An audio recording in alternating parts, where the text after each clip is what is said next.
All right.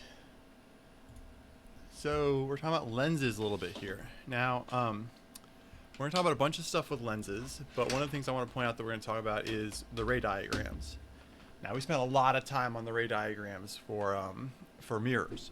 We're going to spend a lot less time on these ones. So, if you have some questions, do know I'm going through it quickly because it's similar.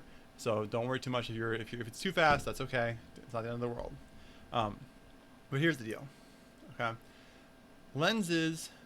All right, they come in two kinds. This is like a magnifying glass.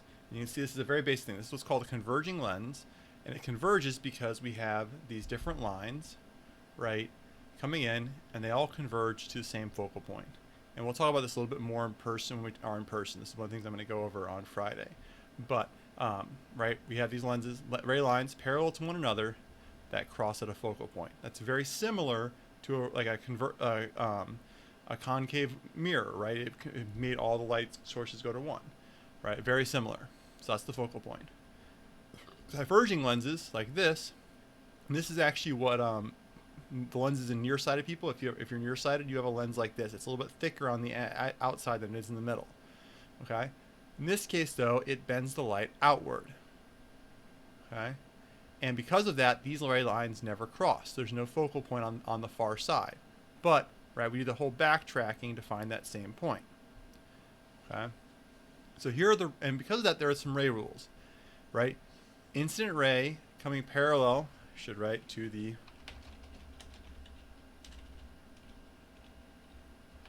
axis. If it comes through parallel to the principal axis, it refracts through the focal point. Incident ray coming through the focal point refracts parallel. This is the exact opposite. Okay, right? So basically with this one is it's saying, well, if light comes in like this, it's going to bend like that. The second one is like, well, what if light came the other direction through this way? It would bend like that. Okay. All right. So in the incident ray, we actually don't need that one. Okay. All right. So how do we use that? And we'll come back to the real imaginary stuff. Actually, no, we'll do it now. Unlike mirrors, so like in mirrors, naturally light bounces back. Okay, in lenses, light naturally goes through. So the rules for mirrors are basically, or lenses are basically opposite. So it was a real image if it was on the same side of the mirror as the object. For lenses, it's the opposite. It's a real image if it's on the opposite side of the lens. Okay, same thing. Virtual images were behind the mirror. Now virtual images are on the far side of the lens, or on the same side of the lens as the object. Okay. There are two focal points. Well, we'll get to that. All right. So, how do we do this? Same idea. We have this pencil, our object, right? And we can draw. Okay. I'm going to show you. This is going to be a rough cut, and the next page has it like nice and pretty done. All right. But we take it and we say, okay, it's coming off parallel to the axis there, and this is going to bend through the focal point like that. Now, the second one is you go through the focal point on its own side, okay, to the lens, and you draw it parallel out. Now, if I had done this a little better, I really should have made these so they cross. All right, they cross, and here is the tip of the pencil. We could do the same thing with the bottom. Parallel in, through focal point, and then I guess we'll use gray through the focal point, and then parallel to the principal axis. And this right here, this is the bottom of the pencil. So what I'm saying is I've got a pencil, all right, that looks like this. All right, that's my pencil. It's upside down. It's at the same distance. Yeah, and you can see that pretty, right? It's the nicer, much straighter lines, etc. All right, so we're gonna run through this here really quickly. So, right, this is the same thing. Parallel to the principal axis, refracts down through the focal point. Through the focal point on the same side, refracts parallel, or bends parallel. And we get this tiny little, one right here because the bottom of the object is on the principal axis, so that means that the bottom of the image is also on the principal axis. So, how would I describe this? All right, this location is between F and 2F, right? Orientation inverted, size smaller, right? And image type, this is a real image. Okay, opposite side is a real image. It's also true that all inverted images are basically going to be real. Okay. All right, we do the same thing. Now the object's at 2f. Well, guess what? Just like with a mirror, if the object's at 2f, the image appears also at 2f and is about the same size. And feel free to pause these if you really want to focus in on them. Normally I would have you guys fill these ones out with you, but we're not going to have a quiz on this, so hopefully you can just refer back to this PowerPoint if you really need it for the homework. So no notes of it. Size, same. Image type, still real. Now between 2f and f, right, now we're going to get into the part where the image is bigger, right? Again, location beyond 2f, inverted, size bigger, image type real still. Okay, this is how you get a projector to work with a lens projector. Okay, obviously the projector in the classroom is a mirror projector, but a lot of the slides, like when we talked about the slide things, right?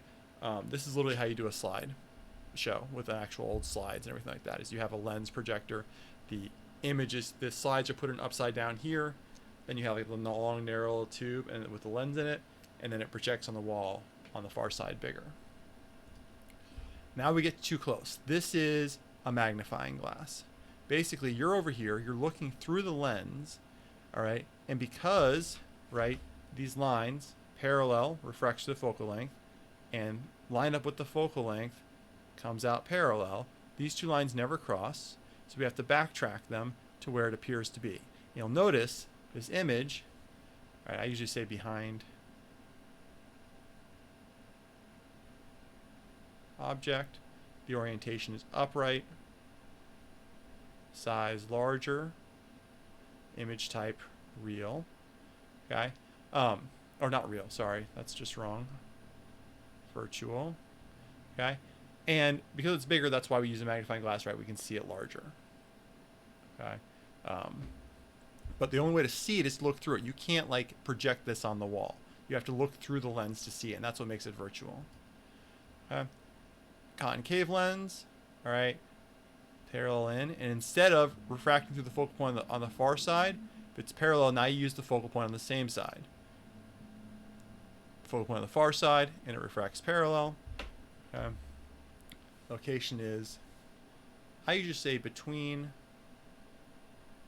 object and lens. Orientation is upright. Size is smaller. Image type is virtual.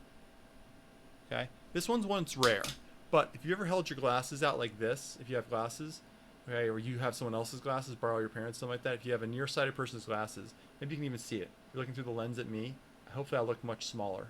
I can't be sure, but like, right, I should look smaller if you're looking through the glasses than if you're looking around the glasses. Okay. All right, table of results, this is just what we went over right there. Okay, so that's the ray diagrams. Again, I know I went through it quick, but hopefully it made sense just because you've done it before. Here's the good news. Equations. Same exact equations. 1 over f equals 1 over do plus 1 over di. Boom, same thing. M equals I over ho over equals negative dido. Exactly the same thing. Okay? Now, some of the positive negatives are different. F is negative for diverging, positive for converging. Okay, that's the one. There's a second thing here, though, which is that the do is always positive. Okay, di is positive.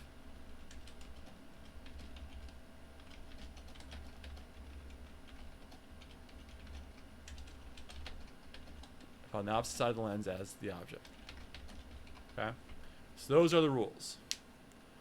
All right. So first first question. I project a 2 meter tall image of a 10 centimeter slide on the wall. What kind of lens should you use? If the lens has a focal length of either positive or negative 20 centimeters, how far from the wall should you place the lens? All right, I said positive or negative here because it's an attempt to prevent you from knowing whether it's a concave or convex lens. Okay. All right. So let's think about what we got here. I've got a slide projector. Here's my slide. Here's my lens. And I won't draw it as either concave or convex yet. And here's my wall. I want my image to appear here. Here's the object. Here's the image. Okay? So what kind of lens can I use where we get object, lens, image? We go up and it's not this case. It's pretty much got to be this case, right? Because you also want it to be bigger when you project a slide, right? So we got to use a concave lens. Or convex lens, sorry. Converging lens, which is convex. In this case, that one. Okay? That means the focal length is 20. That has a positive 20 centimeter focal length. Okay?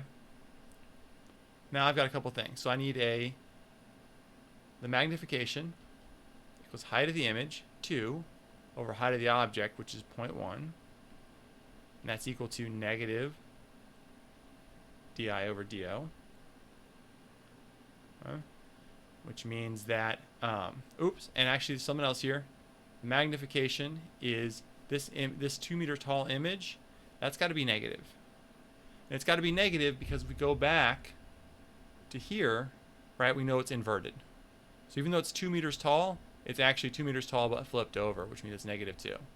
That's going to be nice, though. It's going to get rid of the negative sign here. So we get 20 equals negative di do. Okay. Oh, no, not negative anymore. Ha. Uh-oh. And my PowerPoint crashed. Delightful.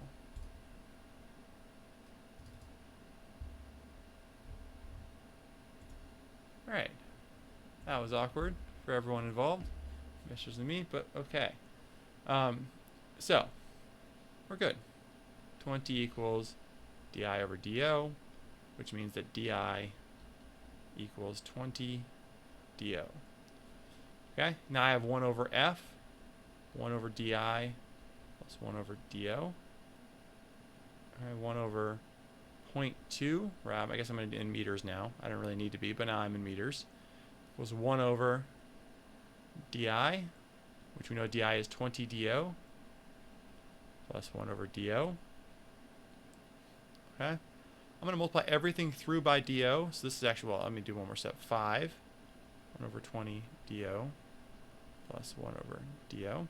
Multiply everything here by do, get it out of the denominator. So now I have 5 do equals 1 over 20 plus 1. Do equals 1.05, right? 1.0, this is 1.05 over 5, which is 0.21 meters. Okay? Now I got to go find my di. Di equals 20 times do, which is 4.2 meters. Okay? All right. Second example, concave lens. You see a person that appears to be 50 centimeters behind the lens and 1 meter tall. How tall are they actually? Okay, right? So I want hi, ho is negative di over do. Right? So I need to find, I've got hi, they're 1 meter tall, over ho. 20 appears to be 20 meters. That's got to be di. So negative 20 meters behind the 20 centimeters behind the lens. It's a concave lens, right? Concave lens means this is a negative one. All right. Okay. Over all divided by do. So I have 2 variables still in this equation. Means I got to go to the thin lens equation. 1 over f, 1 over di, 1 over do. 1 over negative 50. I guess I'm in centimeters right now. No, I shouldn't be in centimeters. I should be in meters. You don't have to be in, I'm only being in meters because this over here is already in meters. Otherwise you can, which means this should be 0.2. Alright, I gotta be consistent. I'm doing a bad job of it right now. 1 over di, negative 0.2, 1 over do. This is negative 1 over 0.5 is negative 2. Negative 1 over negative 2.2 is actually negative 5. Plus 1 over do. Okay, this is 3. 1 over do. Do equals 1 over 3. Okay, meters. Okay, so I plug this back in over here. I've got 1 over ho equals 0.2 over 1/3, right? Which is basically saying 1 over ho equals 0.2 times 3. There's no denominator. All right, we flip it over. We multiply both sides here by 3 over 3, right? This is, erase all that, that's ugly. It's written badly. Equals negative, or 0.2 times 3. In fact, actually we know what that is. Let's just say it. Let's just say what it is. It's 0.6. So HO equals, well, 0.6, or 1 over 0.6, which is 1.67 meters, which is a pretty reasonable height for a person. Okay. All right. I know that was fast. Hopefully it gives you a decent overview of the stuff, and hopefully it's familiar from curved mirrors. We'll talk about it. We'll talk about what some of this looks like in class on Friday, so you'll actually understand what's happening a little better. But the math hopefully is pretty straightforward. Okay.